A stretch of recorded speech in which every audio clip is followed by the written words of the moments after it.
ഇന്ന് പ്രതിപക്ഷം ഉന്നയിച്ച ആരോപണങ്ങളെ പിന്തുടരുകയാണെങ്കിൽ സഭയിൽ സ്പീക്കർ നടത്തിയത് ഏകപക്ഷീയമായ ഒരു ഇടപെടലാണെന്ന് പറയേണ്ടി വരില്ലേ?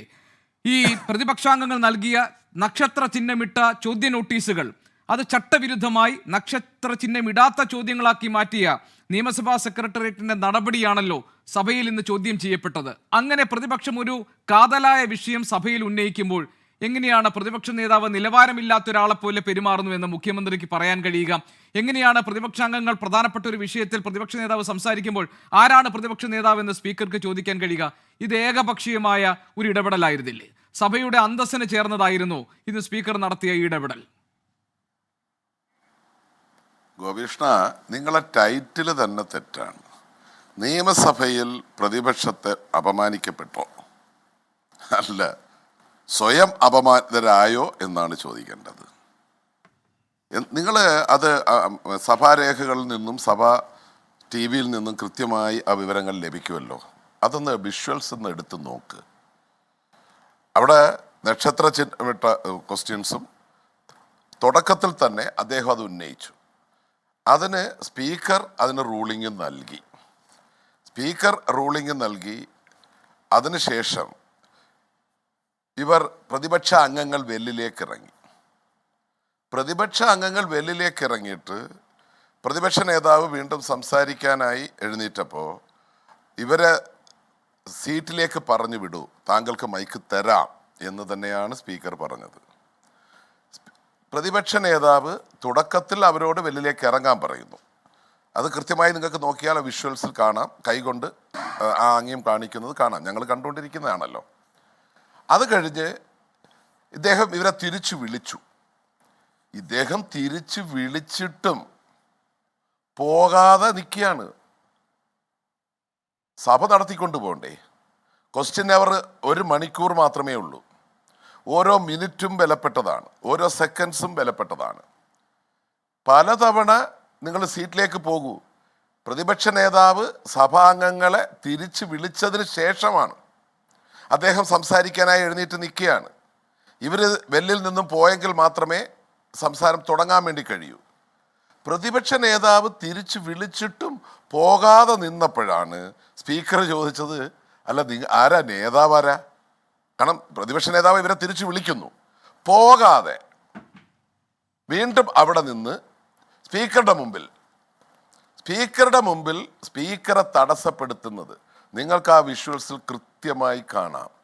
ആ സന്ദർഭത്തിലാണ് അല്ല പ്രതിപക്ഷ നേതാവ് ആരാ എന്ന് അവരോട് ചോദിച്ചതാണ്. ആ ചോദിച്ചത് ഈ സന്ദർഭത്തിൽ പ്രതിപക്ഷ നേതാവ് ആരാ? നിങ്ങൾ പ്രതിപക്ഷ നേതാവല്ല ഒന്നും അല്ലല്ലോ, നിങ്ങൾ പോകണം എന്നുള്ള അർത്ഥത്തിൽ ഉണ്ടാകുന്നതും സ്പീക്കറുടെ ഡയസിന് മുകളിൽ കയറിയിരുന്ന പ്രശ്നങ്ങൾ ഉണ്ടാക്കുന്നതും ഒക്കെ ബാർക്കോഴ കേസിൽ സഭയിൽ ഉണ്ടായിട്ടുള്ള പ്രതിഷേധത്തിന്റെ ഭാഗമായി, കയ്യാങ്കളിയുടെ ഭാഗമായി 2.2 ലക്ഷം 20 ലക്ഷം രൂപയുടെ നഷ്ടമുണ്ടായി എന്ന കേസിലെ വിചാരണ നടപടികളൊക്കെ നടക്കുന്നത് നമ്മുടെ മുൻകാല അനുഭവങ്ങളിലുണ്ടല്ലോ. അപ്പോൾ പ്രതിപക്ഷം നടുത്തളത്തിലിറങ്ങി, വെല്ലിലിറങ്ങി, പ്രതിഷേധിക്കാൻ ഇറങ്ങി എന്നതൊന്നും ഒരു പുതിയ സംഭവമായി കാണേണ്ടതില്ല. അതുകൊണ്ട് തന്നെ പ്രതിപക്ഷ നേതാവ് ആരാണെന്ന ചോദ്യം സഭയിൽ ആ നിലയ്ക്ക് ന്യായീകരിക്കപ്പെടുകയും ഇല്ലല്ലോ. അല്ല, അത് ഗോപികൃഷ്ണന്റെ വ്യാഖ്യാനം.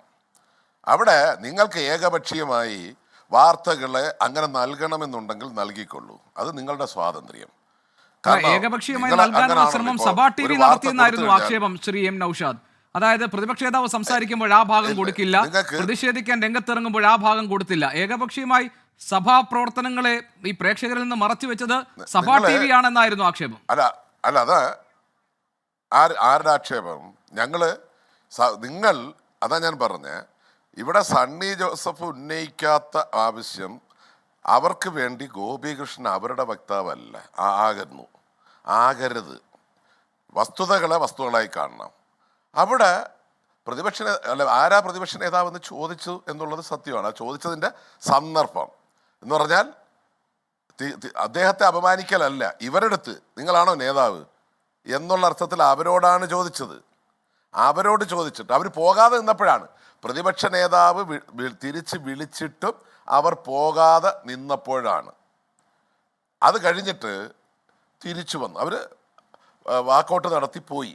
സഭാതലം ശാന്തമായി. അവിടെ ക്വസ്റ്റ്യൻ അവറും കഴിഞ്ഞു.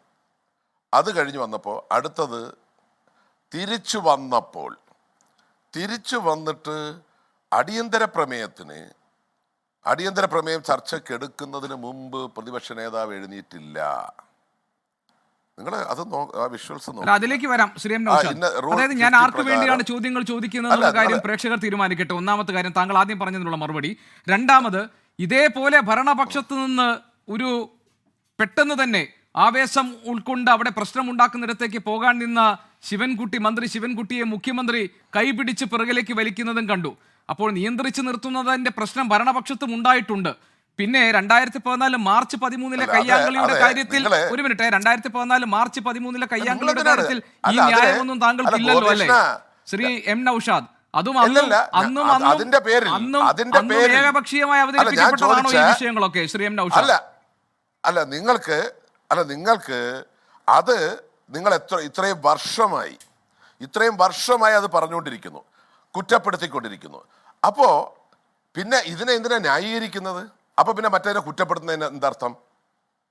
ഇതിനെ ന്യായീകരിക്കാനാണെങ്കിൽ കുറ്റപ്പെടുത്തുന്നതിൽ എന്തർത്ഥം? ഇവിടെ ന്യായീകരിച്ചു എന്നാണ് എനിക്ക് വ്യക്തത ഉണ്ടായിട്ടില്ല. ഏതിനെ ന്യായീകരിച്ചു എന്നാണ് താങ്കൾ പറയുന്നത്?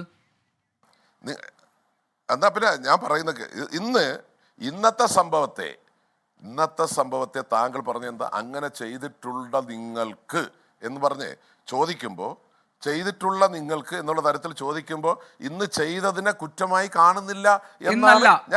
ഒന്നെങ്കിൽ താങ്കൾക്ക് ഞാൻ പറഞ്ഞത് മനസ്സിലായില്ല, അല്ലെങ്കിൽ മനസ്സിലായില്ല എന്ന് താങ്കൾ നടിക്കുന്നു.